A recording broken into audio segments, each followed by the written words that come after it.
ሁላችሁንም በጌታችን በመድኃኒታችን በኢየሱስ ክርስቶስ ስም ሰላም እላችኋለሁ። እንደምን አደራችሁ? እንደምን አረፈዳችሁ? ጌታ የተመሰገነ ይሁን። እግዚአብሔር እንደዚህ መልካም ጊዜ ስለሰጠን ክብር ለስሙ ይሁን። በጸሎትም በዝማሬ ውስጥም ጌታ እየተናገረን ነበረ። ከኔ በፊት የቆሙ ያገለገሉ ሁሉ ጌታ ኢየሱስ ይባርካቸው። እናንተንም ጌታ ይባርካችሁ። ደህና አድራችኋል? እግዚአብሔር ይመስገን። የያዕቆብ መልእክትን ባለፉት 2 ቀናት ውስጥ እየተማማርን ነበረ። ዛሬም የምንቀጥል ይሆናል። ዛሬ ደግሞ በሕይወት ያለ እምነትና ሞት እምነት በሚል ሁለቱን በማነጻጸር የምንማማር ይሆናል። በይበልጥ በሕይወት ያለውን እምነት ጊዜ ሰጥተን የምንወያይ ይሆናል። በሕይወት ያለ እምነትና ሞት እምነት በሚል ነው የምንወያየው። መነሻ ክፍለ ምንባባችን የሚሆነው የያዕቆብ መልእክት ምዕራፍ 2 ከቁጥር 14 እስከ 26 ያለው ነው። ቁጥር 14 ከምዕራፍ 2 ከቁጥር 14 እስከ 26 ያው እስከ ምዕራፉ መጨረሻ ማለት ነው። ያዕቆብ የተበተኑትን መጻተኞች መንፈሳዊ ብስለት ወደሚባል መንፈሳዊ ማማ ማምጣት ይፈልጋል። መንፈሳዊ ብጽዕናን እንዲላበሱ ይፈልጋል። በሕይወታቸው ክርስቲያናዊ እድገት እንዲሁም ፍሬ ወይም ደግሞ በሱ ቋንቋ ስራ የሚባለውን በሕይወታቸው እንዲተገብሩ ይፈልጋል። በዚህም ነው የሚያስተምረው። ከቁጥር 14 እስከ 26 ይሆናል መነሻ ክፍላችን። ይህ ክፍለ ምንባብ በክርስትና ውስጥ በጣም ክሪቲካል ወይም ዋና የሚባለውን ርዕሰ ጉዳይ ያነሳል። እምነት ምንድን ነው? ሰውስ እንዴት ነው የሚድነው? ስራስ ምንድን ነው? የሚሉትን ጥያቄዎችን እያነሳ መልስ የሚሰጥበት ክፍለ ምንባብ ነው። በዛ ዘመን የነበሩትን ቅዱሳን ብሎም በተለያየ ዘመን ያሉ ቅዱሳን ስለ እምነትና ስለ ስራ ያለንን የሚኖራቸውን የተሳከረ እይታና እምነት ሊያቃና የሚፈልግበት ክፍለ ምንባብ ነው። ይህ እይታ ምንድን ነው ካለን እምነት ወይም ማመን የእምነት ወይም ማመን የመዳን ማመሳከሪያ ሆኖ ቀርቦ ነበረ። ሰዎች justification by faith alone የሚለውን ትምህርት ወይም መጽደቅ በእምነት ብቻ የሚለውን ትምህርት መጽደቅ በእምነት ብቻ እውነት ነው፣ ማመሳከሪያውም ግን እምነት ነው ብለው ይዘው ስለነበረ የለም መጽደቅ በእምነት ብቻ ነው፣ ማመሳከሪያው ደግሞ ስራ ነው ወይም ደግሞ የተለወጠ ህይወት ነው የሚለውን ማስተማር ነው የያዘው። ይህንንም አደጋ ለመመከት ነው የተነሳው። እውነት ነው የጸደቅነው በእምነት ነው። መጽደቃችን ግን የሚታወቀው ባመንነው እምነት ሳይሆን በምንሰራው ስራ ነው። ከእምነታችን ከሚነሳው መታዘዝ ነው የሚለውን ትምህርት ነው የሚያስተምረው። ያዕቆብ ከሐዋርያት ከጌታ ከቅዱሳን አበው መጽደቅ በእምነት የሚለውን justification by faith alone የሚለውን ትምህርት አይቃረንም፣ ያብራራል። አይቃረንም። ያዕቆብ ምንድን ነው የሚለን? እምነት ሁል ጊዜ ታፈራለች። እምነት ብቻዋን አትመጣም። እምነት ውጤት አላት፣ እርሱም ስራ ነው፣ የመታዘዝ ፍሬ ነው የሚልን ትምህርት ያስተምራል። ይህንን የቤተ ክርስቲያን ሐዲያስያኑ የያዕቆብን መልእክት እንደዚህ ያስቀምጡታል። we are saved by faith alone። የዳነው በእምነት ብቻ ነው። ግን ያዳነን እምነት ሁል ጊዜ ብቻዋን አይደለችም። ወይም ደግሞ the faith that saves us is never alone። የሚያድነን እምነት ግን ብቻዋን አትመጣም። እምነት ስትመጣ የሆነ ነገር ይዛ ነው የምትመጣው። እምነት ስትመጣ ፍሬ፣ መታዘዝን፣ ስራን ይዛ ነው የምትመጣው። በእምነት ብቻ ድነናል። የሚያድነን እምነት ግን ብቻውን አይደለም ወደኛ የሚመጣው፣ ሌላም ነገር አዝሎ ነው የሚመጣው ይለናል ማርቲን ሉተር፣ ሌሎችም የቤተ ክርስቲያን አዳሲያን እና ያዕቆብ እውነተኛ እምነት ያለ ጥርጥር የተለወጠ ህይወትን ያመጣል፣ ስራን ያመጣል፣ ያፈራል እያለ ነው እያስተማረ ያለ። በዛም ዘመን የነበረው የተሳሳተ እምነት አሁንም በእኛም ዘመን ብዙ የምናስተውለው ምንድነው? ብዙዎች እምነትን ይናዘዛሉ፣ ብዙዎች እንደሚያምኑ ይናገራሉ፣ ብዙዎች እንደሚያምኑ ያምናሉ። እንደሚያምኑ ሁሉ ምን ይላሉ? ያምናሉ። አምናለሁ ብለው ያምናሉ። ያዕቆብ ግን ኦኬ አምናችኋል፣ ጥሩ፣ ደግ አደረጋችሁ፣ አበጃችሁ፣ ግን ያመናችሁት እምነት በህይወት ነው ያለው ወይስ ሞቶ ነው ያለው? እምነት አለ? አዎ። ጥሩ። በህይወት አለ ወይስ የለም? እምነት አለ? አዎ። ይሰራል ወይ የሚል ጥያቄ ነው የሚጠይቀው ዲፌንድ የሚያደርገው። ያዕቆብ መልእክት እንደዚሁ ከላይ ስናነበው ስንመለከተው ከላዩ ከሮሜ፣ ከኤፌሶን፣ ከገላትያ ሌሎችም ካሉ ከቅዱሳት መጽሐፍት እውነቶች በተቃርኖ የቆመ ቢመስልም በሁለቱ ትምህርቶች መካከል ልዩነት የለም። ጳውሎስ እና ያዕቆብ እየመለሱ የነበረውን ጥያቄ እያስተማሩ የነበሩትን ትምህርት የተለያየ ነው፣ የሚቃረን አይደለም፣ የተለያየ ነው። ጳውሎስ በሮሜ በገላትያ ውስጥ ይሞግታል። በስራ አንጸድቅም አይደለም፣ በእምነት ነው የምንጸድቀው። ሰው በእምነት ብቻ ያለ ስራ እንደሚጸድቅ እናውቃለን እያለ ተደጋጋሚ ጊዜ ያስተምራል። ጳውሎስ ኃጢአተኛ በእግዚአብሔር ፊት እንዴት እንደሚጸድቅ ነው እያስተማረ የነበረው። ያዕቆብ ደግሞ ይህ በእግዚአብሔር ፊት በእምነት በጸጋ በክርስቶስ ብቻ የዳነው ይህ ሰው ከጸደቀ በኋላ በህዝቡ ፊት የሚኖረውን፣ ያኛው በእግዚአብሔር ፊት የሚኖረውን አቋቋም ሲሆን፣ ይሄኛው ደግሞ ከጸደቀ በኋላ የጸድቀሃል የሚባል የጻ የህይወት የዘላለምን በረከት ከተጎናጸፈ በኋላ ከጽድቁ የተነሳ በህይወቱ የሚንሰራፋውን የሚበዛውን ከጽድቅ ህይወት የሚነሳውን ፍሬ ነው የሚያስተምረው። ያኛው ከመጽደቁ በፊት በእግዚአብሔር ፊት ያለውን አቋቋም ሲያስተምር፣ ይሄ ደግሞ ከጸደቀ በኋላ በህዝብ ፊት የሚኖረውን ኑሮ ያስተምራል። እምነት ብቻውን ያድናል። ይህንን ወንጌላውያን አማኞች እንቀበላለን። የሚያድን እምነት ግን ባዶ አይደለም። የሚያድን እምነት ባዶ አይደለም። በህይወት ያለ እምነት ባዶ አይደለም። ያዕቆብ ይሄን ነው የሚሞግተን።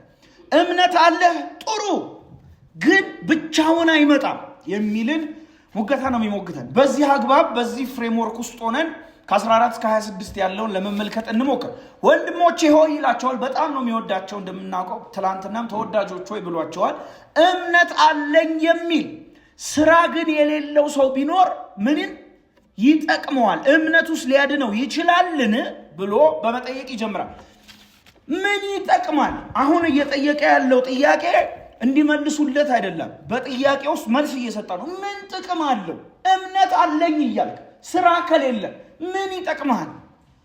አይጠቅምም ብሎ ከጎኑ መልሱን አያስቀምጥም። ግን ጥያቄው ራሱ መልስ ይሰጣል። ምን ይጠቅማል? ምንም አይጠቅምም። እምነት አለኝ እያልክ፣ እምነት እኮ ትልቅ ነገር ነው ቅዱሳን፣ አይደለም እንዴ? እምነት አለኝ እያልክ ይሄ ሰውዬ he has the profession of faith። እምነት አለኝ፣ እኔ አማኝ ነኝ፣ እኔ ቅዱሳን በረከት ተካፍያለሁ፣ እኔ የኪዳኑ ህዝብ ተካትቻለሁ፣ እኔ አምናለሁ ኢየሱስ ስለኔ እንደሞተ አምናለሁ፣ ወንጌልን አምናለሁ። አዎ፣ ስራ ከሌለው ምን ይጠቅምሃል? profession of faith without possession of faith። እምነቱ አንተ ውስጥ ከሌለ፣ ስራ ከሌለው ምን ይጠቅማል? ባዶ ልፈፋ። ይህ ሰው ስለ እምነት ያወራል። አለኝ ይላል፣ ክርስቲያን ነኝ ይላል፣ ግድኛለሁ ይላል። ግን ስራ የለህምና አይጠቅምህም። እኔ አይደለም የምጠቀመው ይሄን ቃል። ይጠቅመዋል? አይጠቅመውም። ስራ ከሌለው ምን ይጠቅመዋል? አይጠቅመውም። ምክንያቱም ይህ እምነት አይደለም፣ ስራ የለውምና ኢሚቴሽን ነው ወይም ማስመሰል ነው። ምን ይጠቅመዋል? ምን ይጠቅመዋል የምትለዋን ቃል ተመልከቷት ቅዱሳን። ምን ይጠቅመዋል? መርማሪ ጠለቅ ያለች ጥያቄ ነች። ምን ይጠቅማል? ያላፈራ እምነት ምን ይጠቅማል? በህይወት የሌለ እምነት ምን ይጠቅማል? ያለ ስራ የሆነ እምነት ምን ይጠቅማል? ባታምን ነው የሚሻለው እያለም ሁሉ ይመስላል። ያዕቆብ መሬት ላይ ባለው ሁናቴና የሚኖሩትን ትክክለኛ ኑረት ነው እየጠየቀ ያለው። አምነሃል? የታል ማስረጃው? እምነትህ ሊያድንህ ይችላልን? ተመልከቱት ቀጣዩን ቁጥር 15 እምነቱ ሊያድነው ይችላልን? ሊያድንህ ይችላልን? አያድንህም እያለ እኮ ነው። አያድንህም። እምነት ያድናል ስራ ከሌለ። ብቻውን አምኛለሁ ያልከው እምነት ቁጥር 15 ምሳሌ ይሰጣል፣ ኢሉስትሬሽን ይሰጣል። አሁን ምን ጥቅም የሚለውን ነው፣ ምን ይጠቅምሃል የሚለውን ለማሳየት ነው ይህንን ምሳሌ የሚያመጣው። ወንድም ወይም እህት ራቁታቸውን ቢሆኑ የዕለትም ምግብ ቢያጡ ከናንተም እንደ መልካም ሰው ነው። ተመልከቱት መላሹ። ከናንተም አንዱ በደህና ሂዱ እሳት ሙቁ ጥገቡን ቢላቸው ለሰውነት የሚያስፈልገውን ባይሰጣቸው ምን ይጠቅማቸዋል? ቅዱሳን ምሳሌ ይሰጣል። አንድ ሰው መጥቶ እርቦኛል፣ ተራቁቻለሁ፣ ብርድ ነው፣ ይርበኛል፣ እርቦኛል ቢላችሁ፣ ይሄ መልሱን ተመልከቱት። የክርስቲያን በደም መንፈሳዊ ካባና ጭንብል የለበሰ ሰው በደህና ሂድ እሳትን ሙቅ። እሱ መች ጠፋው? እሳት መሞቁና መብላቱ አልጠፋውም እኮ። ምን ይጠቅመዋል? ይጠቅማል እንደዛ ብትለው። ልክ እንደዚሁ የራበውን ሰው ለምን አትበላም ብትለው ምንም እንደማትፈይድለት እንደዛ አምኛለሁ እያልክ ስራ ከሌለህ ምንም ፋይዳ የለውም። ራቁቱን የሆነ ብርድና ቁር እየደበደበው ያለ ይሄ ሰው ረሃብ አለበት። ከዛ የሃይማኖተኛ ቃል ተጠቅመ በደህና ሂድ፣ ጌታ ይባርክ፣ ጌታ ካንተ ጋር ይሁን፣ ፊቱንም ያብራል ብትለው ምን ጥቅም? ምንም። ያለ ስራ የሆነ ከንቱ ቃል ብትጠቀም በደህና ሂድ ብትለው እሱ በደህና እንደሚካሄድ ጠፍቶት ነው? መብላት ጠፍቶበት ነው? ለምንድን ይራበኝ? እርቦኛል ስላልበላህ እኮ ነው እንደማለት እኮ ነው። እሳት ሙቅ በረደክ፣ እሳት ሙቅ በደህና ይጥገብ ብትለው ምን ጥቅም አለው? ምንም። እሱ መች እሱ ጠፋው? አልጠፋውም። ሲበላ እንደሚጠግብና ሲሞቅ ብርዱ እንደሚጠፋ እኮ አልጠፋውም። አንተ የሰጠኸው እዛ ጋር ምክረ ሐሳብ ትርጉም የለው። እንደውም ሊናደድብህ ሁሉ ይችላል። ምንድን ነው የሚለው ይሄ ሰውዬ ብሎ። በአንድ ወቅት ፈረንሳይ ውስጥ ረሃብ ገባ። ረሃብ ገብቶ ሰው ሁሉ ቤተ መንግስት በቃ ከአቅሙ በላይ ሲሆን ዳቦ ይሰጠን እያለ አጮህ ጀመረ። ከዛ የንጉሱ ልጅ ፕሪንሰሷ በመስኮት አየችና ምንድን ነው የሚጮሁት? እርቧቸው ነው ዳቦ እየጠየቁ። እርቧቸው ነው? አዎ። ካዲያ ከረባቸው ኬክ አይበሉም ማለች አሉ። ሐሳቡ መች ጠፋ? ኮንቴንቱ ሰብስታንሱ ነው የጠፋው። ልክ እንዲሁ ምን ይጠቅማቸዋል? እንደማይጠቅማቸው ሁሉ አንተም እምነት አለኝ እያልክ ምትለፍፈው በሙሉ ትርጉም የለውም። ፍቅርን፣ ቸርነትን፣ ርህራሄን፣ ክርስቲያናዊ መታዘዝን፣ ኦቢዲየንስን፣ ከዛ ደግሞ ከእምነት የሚነሳ መታዘዝን፣ ስራን ከሌለ ጥቅም የለው። ለራበው ሰው ብላ ብትለው ምን ይጠቅመዋል? ምንም። ልክ እንዲሁ ስራ ከሌለው እምነት ምን ይጠቅመሃል? ምንም። እንደውም እየከሰርክ ነው፣ ጊዜህን እየፈጀህ ነው። ልክ እንዲሁ ቁጥር 17 ተመልከቱት ቅዱሳን። በእሳት ሙቁ ቢሏቸው ምን ይጠቅማቸዋል? ምንም አይጠቀሙም። ልክ እንደዚሁ ስራ የሌለው እምነት ቢኖር በራሱ ምን ያለ ነው? የሞተ። ለተራበ ሰው ብላ እንትን ብላ ብትሉት፣ ለምሳሌ እርቦኛል በርዶኛል ቢላችሁ ሜክሲኮ ጋርና 22 ጋር እንዴት ያሉ ቡቲኮች አሉ መሰለ። 4-5 ሺህ ብር ነው የሚሸጡ። ጃኬት ገዝተህ ልበስ፣ እንዴት ይበርድሃል። ራበህ እዚህ ፍየል ቤት ጋር ሄደህ ምን የመሰሉ ስጋ ቤቶች አሉ፣ አስቆርጠ ከሻኘው ጮማ እንዳታስበዛ ብትሉት የሞተ ንግግር እንደሚሆን ለጆሮ ምን እያለ ነው እንደሚል አዳማጫችሁ። ከስራ የተለየ እምነታችሁ እንዲህ ትርጉም አልባ ሙት ነው። ትርጉም አልባ ነው። ስራ የለውማ። እንደውም ያናድዳል አዳማጩ። በጣም ነው የሚያበሳጨው። መስጠፋው እሱ ጨርጨር ሄዶ ግማሽ ኪሎ ስጋ አስቆርጦ መብላት አልጠፋውም።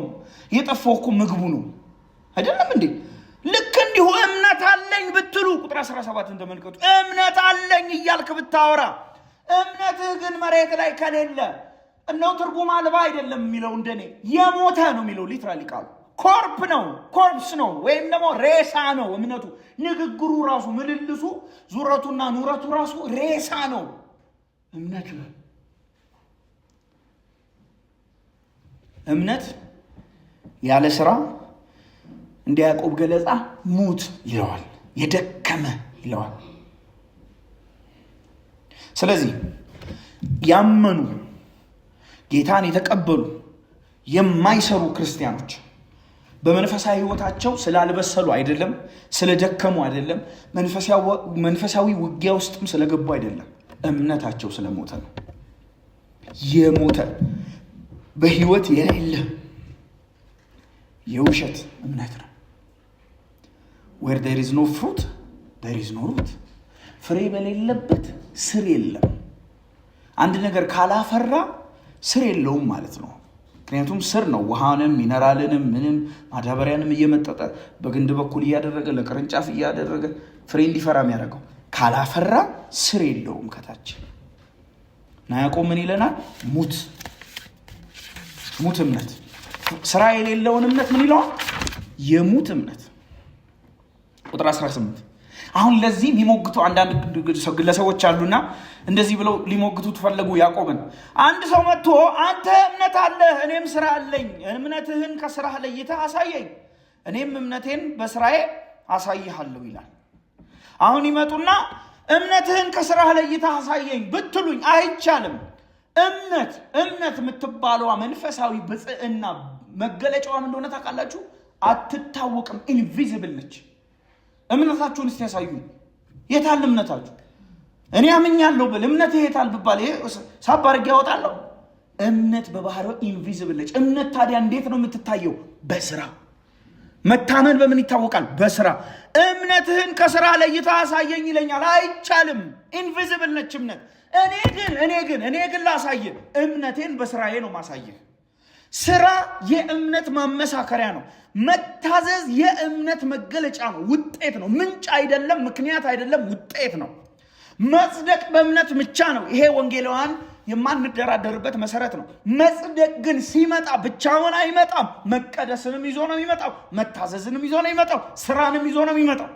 እምነትህን ከስራ ለይተህ አሳየኝ አትችልም። እኔ ግን እምነቴን በስራዬ ምን እልሃለሁ?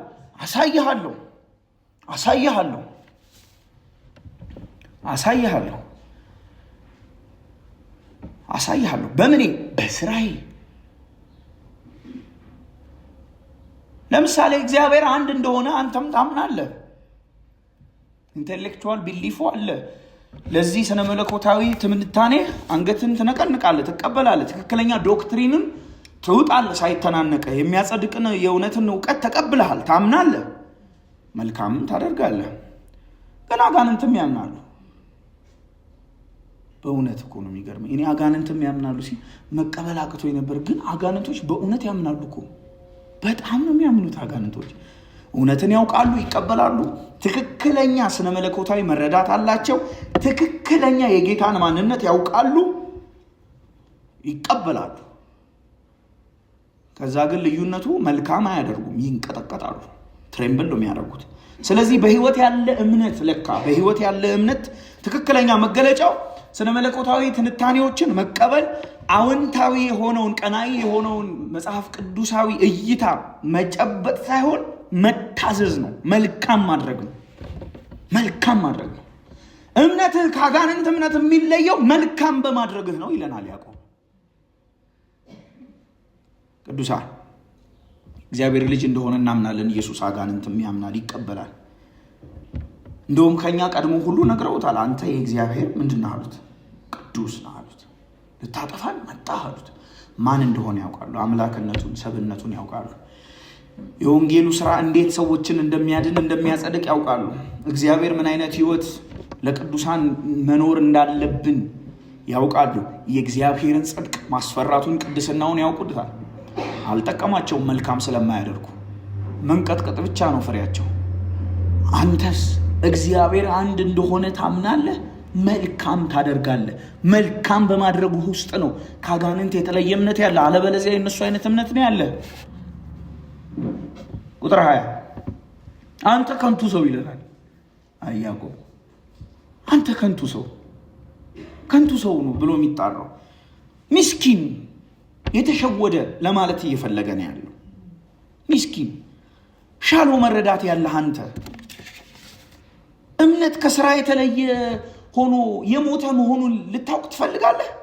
ላስረዳህ፣ ላመሳክርልህ። ምክንያቱም ከንቱ ሰው ያለበት ምክንያት ምን መሰላችሁ? እምነት ብቻዋን በቂ ነች። እምነት ብቻዋን ታድናለች። እውነት ነው። ለመዳናችን ማረጋገጫ ደግሞ እምነታችን ነው ይላሉ። አይደለም። አንተ ከንቱ ሰው ልንገር፣ አንተ ፉሊሽ፣ አንተ ምስኪን፣ ሻሎ መረዳት ያለ፣ ጠለቅ ያለ እውነተኛውን እውቀት ያልተቀበልክ። አዲሱ መደበኛ ትርጉም እንደዚህ ነው የሚለው፣ እምነት ያለ ስራ ዋጋ የሌለው ለመሆኑ ማስረጃ ትፈልጋለህ ይላል። ቃል በቃል እንዲህ ነው የሚለው። ማስረጃ ልስጥህ፣ ብቻውን እምነት ትርጉም እንደሌለው ማስረጃ ልስጥህ ትፈልጋለህ? አዎ። ምስክር ትፈልጋለህ? አሮጌ መደበኛ ትርጉም ደግሞ ተመልከቱት። ምንድን ነው የሚለው? እምነት ከስራ ተለይቶ የሞተ መሆኑን ልታውቅ ትወዳለህ?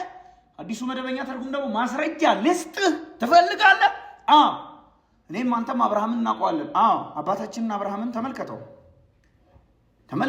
እያለ ይነሳል። ማስረጃ ሊሰጥበት የፈለገው ምክንያት ከስራ የተለየ እምነት ሙት ነው የሚልበት ምክንያት ምንድን ነው? ይሄ አደገኛ አጥፊ ችግር ስለሆነ፣ መንፈሳዊ አደጋ ስለሆነ፣ ከዛ ደግሞ የአንዳንድ ሰው ችግር አይደለም የብዙ ሰው ችግር ስለሆነ፣ ሳይሰራ ሳያፈራ የቅድስና ህይወት በህይወቱ ሳይንሰራፋ አምኛለሁ በሚለው እምነቱ ብቻ ምንም አይነት የእምነት መገለጫ ሳይኖረው ጸድቃለሁ የሚል ብዙ ተላላ ስላለ ላስረዳ ማስረጃ ትፈልጋለህ? አብርሃምን ይለዋልና አብርሃምን ይጠቅሰዋል። የእምነት ምስካሪ የሆነውን አብርሃም በስራ አይደለ እንደ የጸደቀው ይለዋል። ተመልከቱ። አባታችን አብርሃም ልጁን ይስሐቅን በመሰዊያው ባቀረበ ጊዜ በስራ የጸደቀ አልነበረምን? አብርሃም በልጁን ሊሰዋ በተነሳ ጊዜ እኮ ያኔ እኮ ነው የጸደቀው ማለት።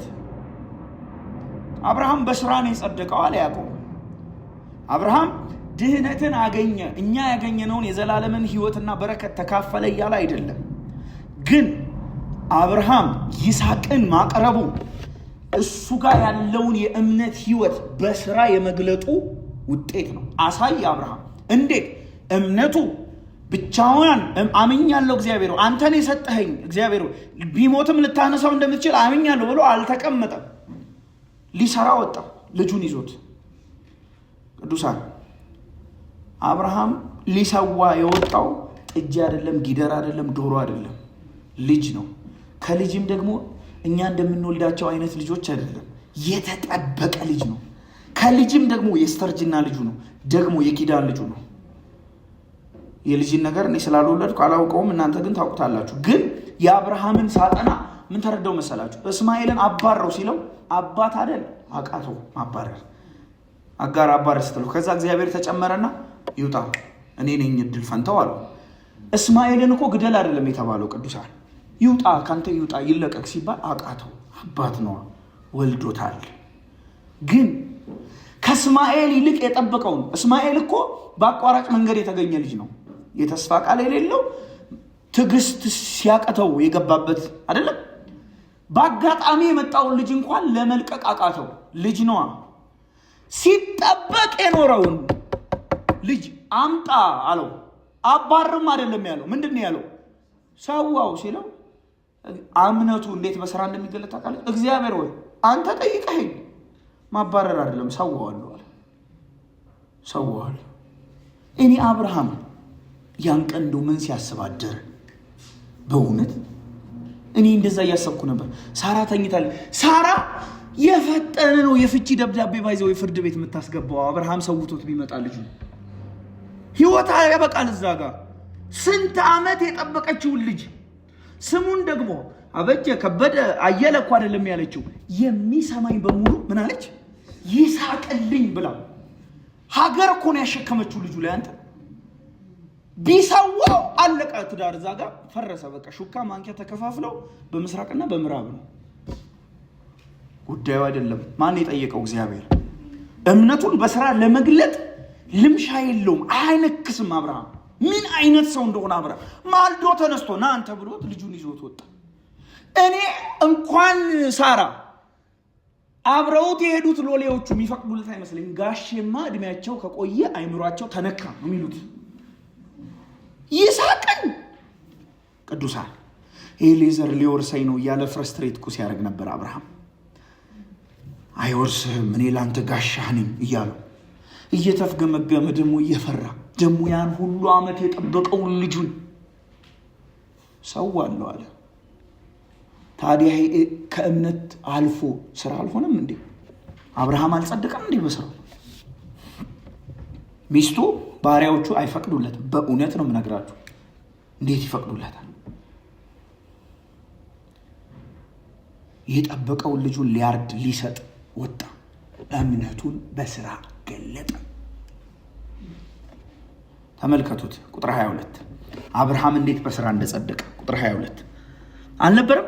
እምነት ከስራው ጋር አብሮ ያደርግ እንደነበረ በስራም እምነትም እንደተፈጸመ ተመልከት። ትመለከታለህ። አብርሃም ይስሐቅን ሊሰዋ በተራራ ላይ እኛንን ባይዘዌ የሆነ ጥሻ ውስጥ በግ እንዳለ የምናውቀው ታሪኩ ካለቀ በኋላ ስለምና አብርሃም አያውቅም። ልጁ ራሱ የት አለ ሲለው እግዚአብሔር ያዘጋጃል። ምን አይነት የእምነት አባት እንደሆነ አብርሃም ልጁን ሊሰዋ ወጣ፣ ሊያርደው ወጣ፣ ሊገለው አይሳሳም። የሰጠው እሱ እንደሆነ ያውቃል፣ ቢነጥቀውም እሱ እንደሆነ የሚነጥቀው ያውቃል፣ አይሳሳም። ከዛስ እምነት ይለናል ያዕቆብ። እምነት ቁጥር 22ን ተመልከቱ ቅዱሳን። ከስራ ጋር እንዴት እንደተባበረ አየህ፣ ተመለከት። ኮርፖሬት አደረገ። እምነት ስር ሆና መሰረት ሆና በአብርሃም ህይወት ውስጥ እናያለን። የእምነት መገለጫ፣ የእምነት ፍሬ፣ የእምነት ማስረጃ ሆኖ ደግሞ ቢላውን ሲያነሳ እንመለከታለን። እምነቱን በምን ገለጠ? በስራው። ስራ ከሌለው ኖሮ አብርሃም ምናልባት እምነት አልነበረው ነበር ማለት ነው። በስራው እምነት እንደተፈጸመ ተመልከት። faith was made perfect። እምነት ወደ ምሉዕነት፣ ወደ ፍጽምና፣ ወደ ብስለት፣ ወደ መጠናቀቅ የሚመጣው እንዴት ነው ስንል በስራ ኮርፖሬት በማድረግ መጽሐፍም ስለዚህ እንደዚህ አለ። ቁጥር 23 አብርሃም አመነ እግዚአብሔርን ጽድቅም ሆኖ ተቆጠረለት። ምንድን ነው ያመነው አብርሃም? እግዚአብሔር የሁሉ አምላክ እንደሆነ፣ ልጅን እንደሰጠ፣ ልጁን ቢገለውም እሱ እግዚአብሔር እንደሆነ፣ ተመልሶም ሊያስነሳው እንደሚችል አመነ። አምኖ ግን ጓዳ አልተቀመጠም፣ ሊሰዋ ተነሳ። ተቆጠረለት ያለው ተፈጸመ። እግዚአብሔር በዘፍጥረት መጽሐፍ ምዕራፍ 15 የአብርሃምን እምነት ጽድቅ ሆኖ ቆጠረለት። በምዕራፍ 22 ላይ ዲሞንስትሬትድ ሆነ፣ ተገለጠ። አብርሃም በጽድቅ በእምነት እንደሚጸድቅ ምዕራፍ 15 ላይ ተነግሮ ነበረ። በእምነት መጽደቁ በስራ በማመሳከር ምዕራፍ 22 ላይ ገለጠው። በዚህ ምክንያት የእግዚአብሔር ወዳጅ ተባለ። ክብር ለእግዚአብሔር ይሁን። የእግዚአብሔር ወዳጅ ተባለ። ተመልከቱት ቅዱሳን ቁጥር 24 የእግዚአብሔር ወዳጅ ተባለ። ስለዚህ በህይወት ያለ እምነት እንዴት ነው? በእምነት የተጸደቀው ጽድቅ በስራ ዲሞንስትሬትድ ይሆናል፣ ይገለጣል።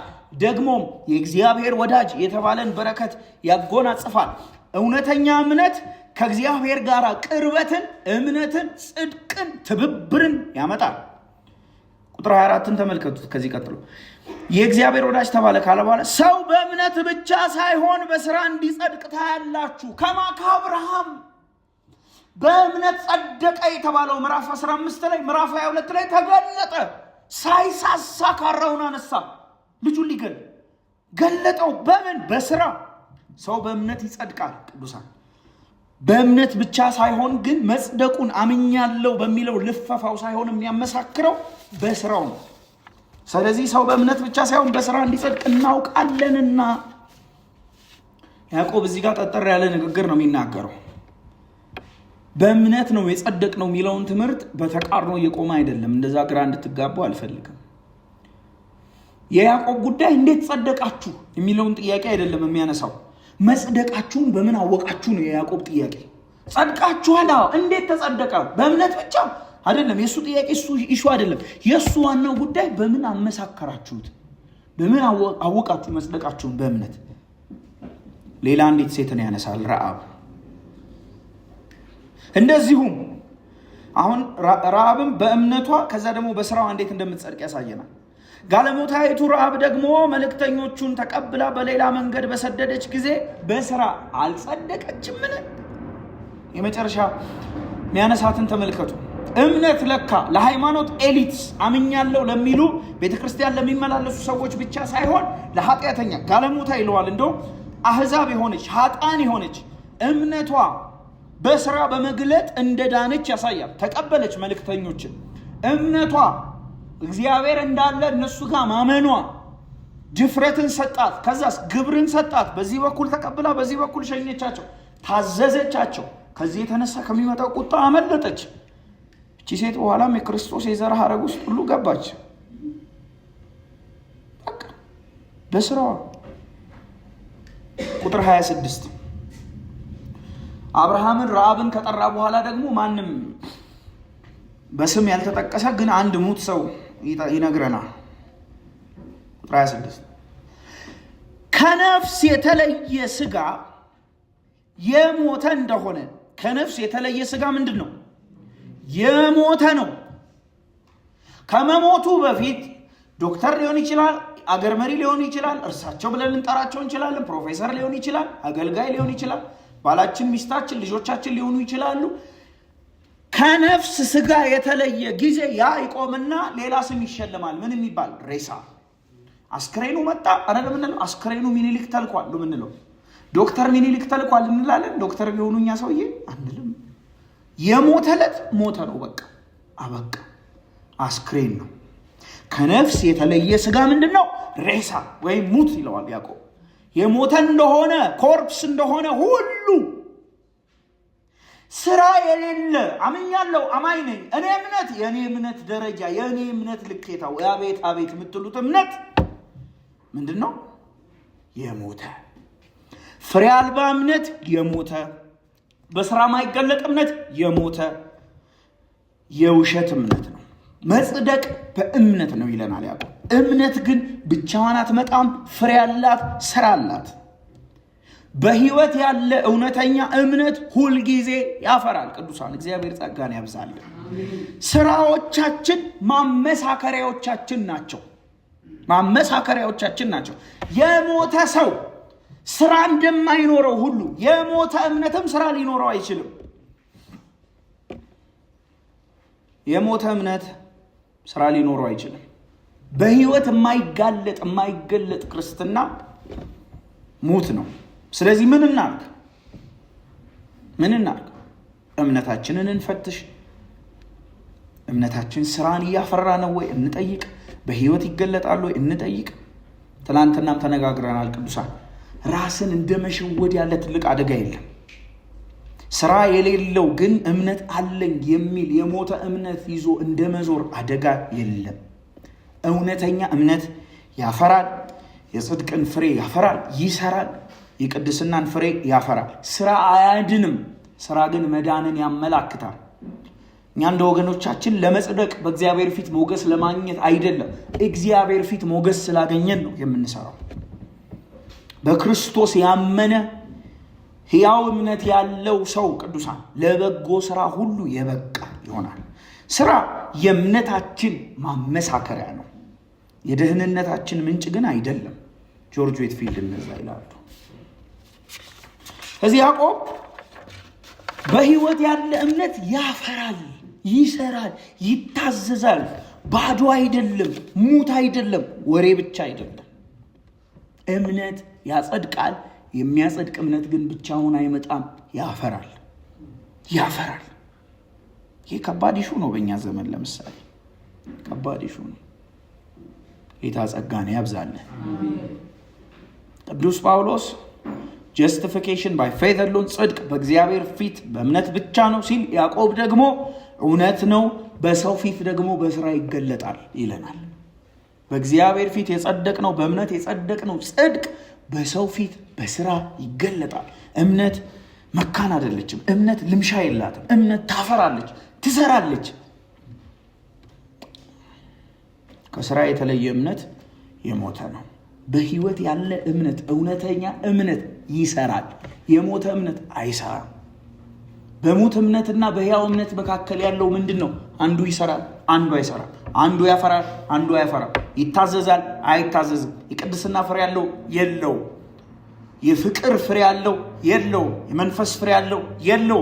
ለበጎ ስራ የበቃ ነው፣ ለበጎ ስራ የበቃ አይደለም። ምንም ጥቅም የለውም አለ ያዕቆብ። የራበውን ሰው ስጋ ቤት በዚህ በኩል አለ ብትሉት እንደማይጠቅመው ስራ የሌለው እምነት አይጠቅምም። ብርድ ለሞላው ሰው እዚህ ጋር ቡቲክ ሄዳችሁ ልብስ ግዙ ብትሉት እንደማይጠቅመው ስራ ከሌለው እምነታችሁ ምን አይልም፣ አይጠቅምም። በህይወት ያለ እምነት ይሰራል። እግዚአብሔር በዚህ ህይወት ይባርከን፣ ጸጋ ይብዛልን። እንጸልያለን።